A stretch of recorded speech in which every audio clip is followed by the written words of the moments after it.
Kita tanan aware man siguro ta atong nagtrending no nga usa ka CEO nga gibaril siya. Ang cause is tungod lang sa utang. Ni amiga pa yun sila. Ang point na ko nga video mga higala, ayaw na lang yun mo pautang.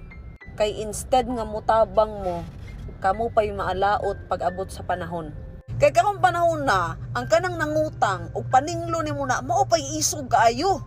O isa pa, dili tanan tao nga nakapalibot sa tuwa is nalipay sa atong pag-asinso. Kaya ang uban na sila, inggit ang nagpalabi.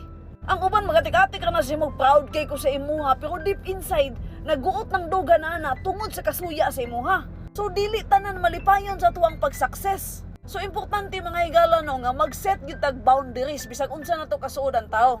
Ug dapat i-apply na to mga higala no nga para walay samok dili ta magpautang. Pero kung naa kay kwarta, tabang na lang. Ayaw na pag-expect og in return. Kay para hapsi ang dagan sa kinabuhi ba?